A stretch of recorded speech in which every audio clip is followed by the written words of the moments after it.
Alhamdulillahi Rabbil Alamin. Wassalatu wassalamu ala imamil muttaqin qaidil mujahidin Sayyidina Muhammadin Nabiyil Amin wa ala alihi wa sahbihi wa man tabi'a hudahum ila yaumiddin.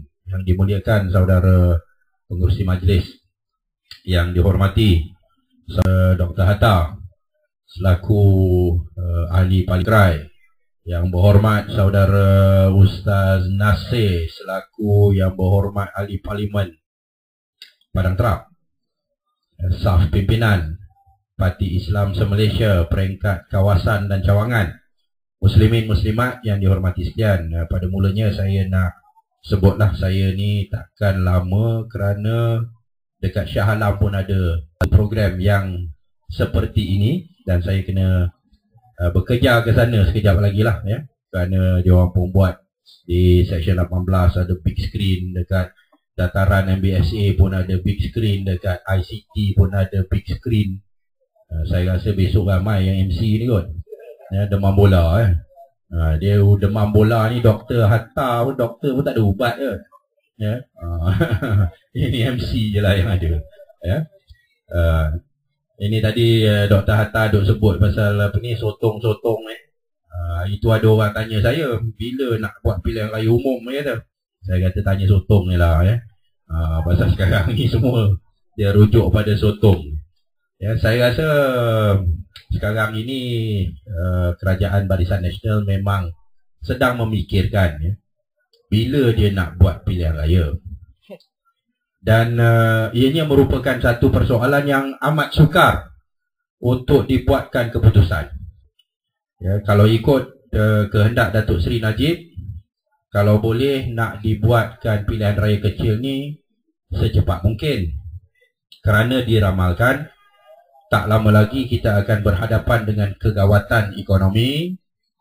Kerajaan perlukan duit, dia akan naikkan harga minyak, dia akan tarik subsidi ya, dah disebut-sebut, dan kiranya itu berlaku tanpa berlakunya pilihan raya, maka masalah lah bagi dia ya.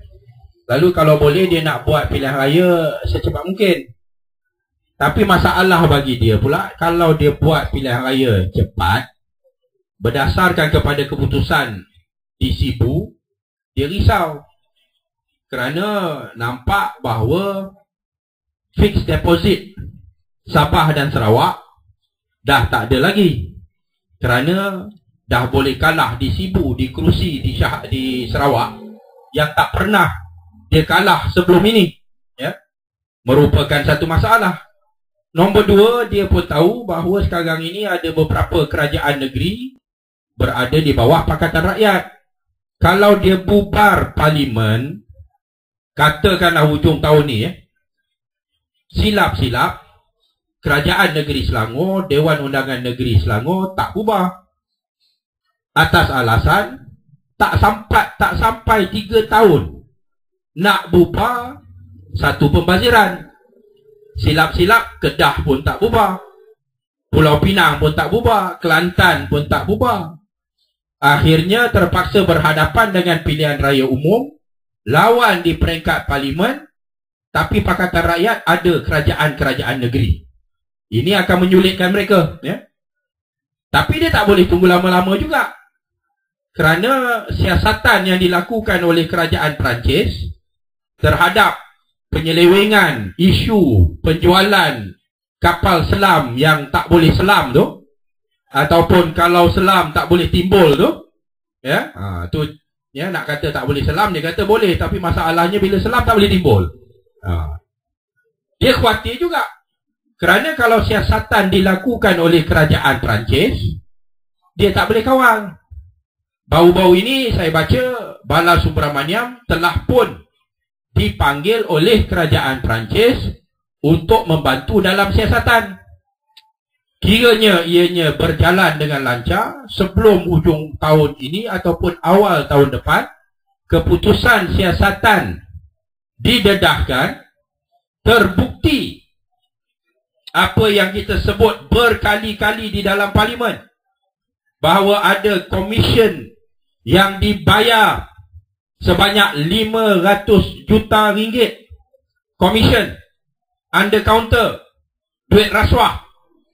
Maka siasatan itu dan kesimpulan ataupun keputusan daripada siasatan itu, dia tak boleh halang daripada ianya tersiar. Dan penglibatan dirinya dan isteri kesayangannya dan si mendiang Altantuya, segalanya akan terdedah. Lalu ianya merupakan satu masalah yang sukar. Dia nak cepat, tapi takut kalau cepat kalah. Kalau lambat, kalah lagi teruk. Lalu saya rasa sekarang ini Najib, walaupun dia tunjuk, kalau kita lihat dalam TV itu begitu confident lah dalam ucapan dan sebagainya, tetapi hakikatnya ini merupakan satu persoalan yang masih difikirkan oleh Najib sendiri bila nak buat pilihan raya kecil. Masalah MIC tak selesai, masalah MCA pun tak selesai, ya. Banyak sangat masalah, ya. Dan inilah yang merupakan satu perkara yang menyebabkan mungkin, ya, kita akan dapat menjamin kemenangan, ya, bagi diri kita, ya, iaitu daripada bagi pihak Pakatan Rakyat, ya, iaitu kalau dia buat cepat, kita tangani dengan baik. Kerajaan-kerajaan negeri kita tak bubar, kita terus, kita lawan dalam keadaan kita ada kuasa kerajaan negeri, kita boleh menang. Kalau dia buat lambat, banyak masalah yang dihadapi, kita boleh menang, ya. Maka insya-Allah ini semua perancangan Allah Azza wa Jalla untuk menentukan bahawa pilihan raya yang ke-13 ini merupakan pilihan raya yang akan menguburkan UMNO Barisan Nasional, insya-Allah, ya. Seperti mana Brazil dan Argentina terkubur, ya. Ini pun satu petanda, ya. Selama ni orang kata tak boleh kalah Argentina, tak boleh kalah Brazil. Tapi hebat macam mana pun akhirnya kalah juga. Dan pasukan yang kalah dengan Switzerland, mula-mula bila saya tengok game Spanyol main tu lawan Switzerland, kalah dengan Switzerland. Tiba-tiba nampak gaya Spanyol pula nak jadi juara dunia.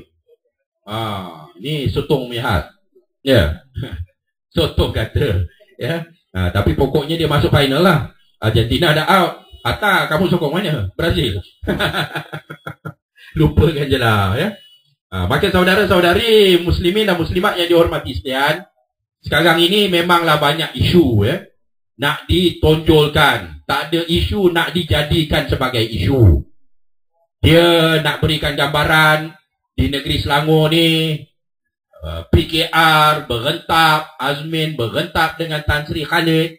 Tan Sri Khalid tidak lagi ada tempat dan sebagainya. Maka hebohlah dalam surat khabar, ya. Tetapi hakikatnya bila dah selesai semua, tiba-tiba terbukti Tan Sri Khalid tetap sebagai Menteri Besar, Tan Sri Khalid tetap sebagai pengerusi Pakatan Rakyat Negeri Selangor, ya.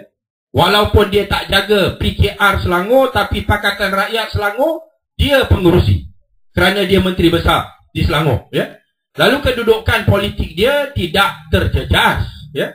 Walaupun dia tidak lagi nak jaga PKR peringkat negeri, dia bukan ketua ni untuk PKR Negeri Selangor. Ianya merupakan seperti mana Tan Sri Khalid sendiri sebut, ianya merupakan satu rombakan pengurusan biasa. Kerana Selangor ni merupakan negeri yang sering diserang dan menjadi sasaran UMNO Barisan Nasional. Maka Menteri Besar kena tumpu kepada Selangor. Tentukan semua isu yang ditimbulkan dapat dijawab dan ditangani dengan baik. PKR ni pun menjadi parti sasaran UMNO Barisan Nasional. Kita kena faham strategi UMNO. Dia nak serang PKR, lepas tu dia kononnya nak berbaik-baik